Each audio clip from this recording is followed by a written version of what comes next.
So welcome back to the channel. Today we're talking about lower arm rotation or wrist rotation. What should be happening in your golf swing? What's the major difference between what you're doing and what maybe a better player or a professional is doing in their swing? As ever, feedback is really the key. How do you know what your wrists are doing in the golf swing? To a certain extent, if you're using video, you'll be able to see that, not necessarily because you can actually see what the wrists are doing, but more because you can actually see, especially in the down the line camera, what's happening with the golf club as you start the downswing. However, even that is very difficult to get any kind of precise data. And this is why I've been working with a device called the Hack Motion, a small device which motion sensor which you put on your wrist and on your hand, which tells you exactly how the wrist is moving during the swing, and therefore it's also tracking the rotation that you have in your lower arms in order to get the golf club on plane and keep it on plane through your golf swing.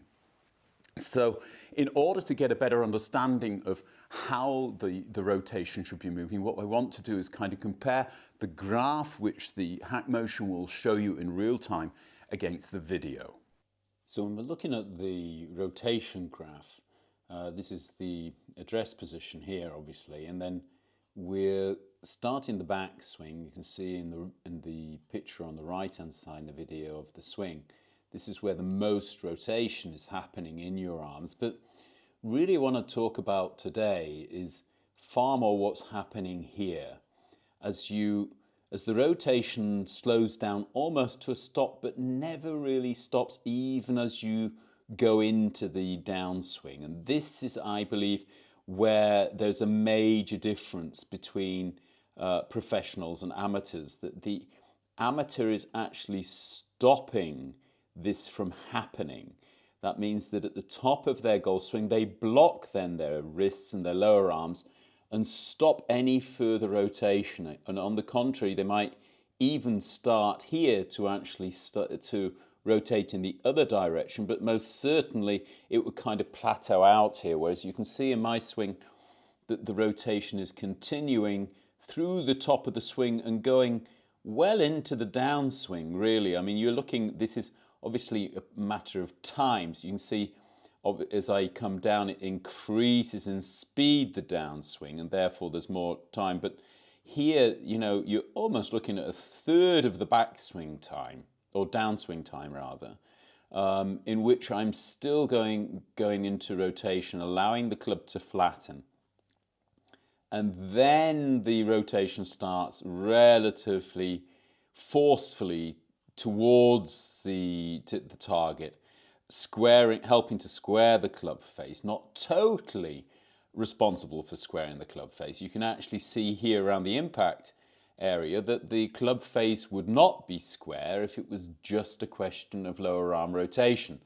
That a lot of the flexion in the lead wrist, and you can see that in the video on the right side, that the flexion in the lead wrist is closing the club face along with the rotation. And going through, you can see now that the rotation then stops around about here in that direction, starts to go back in the other direction until you get kind of top of the swing, and there you've got this kind of plateau of rotation here at the top of the swing. But most certainly the most interesting point and the biggest difference really between a good golfer and a poor golfer on a technical level is how they allow the lower arm rotation to continue after the beginning of the downswing. There is still no aggressive hitting at the golf ball here, no change of direction really in rotation until far, far later, almost a third of the downswing, and then the work really starts in the rotational movement.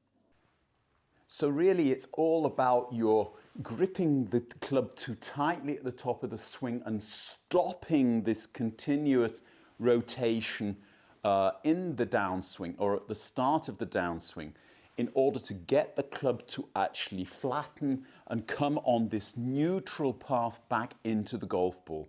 There's always a chance that at the top of the swing you're going to get a bit tight on it And as you start the downswing, the club will steepen. Even worse, you will start pulling on the grip, which will steepen the path as well. These are all things which are very, very difficult to actually feel when you're swinging a golf club. And if the golf ball's doing something like what you expect it to do, then it's easy to get into bad habits. And that's why I really recommend the hack motion to actually give you this feedback and show you exactly what you're doing in real time against what you think you're doing. I shall leave a link below if you're interested in getting yourself one of these.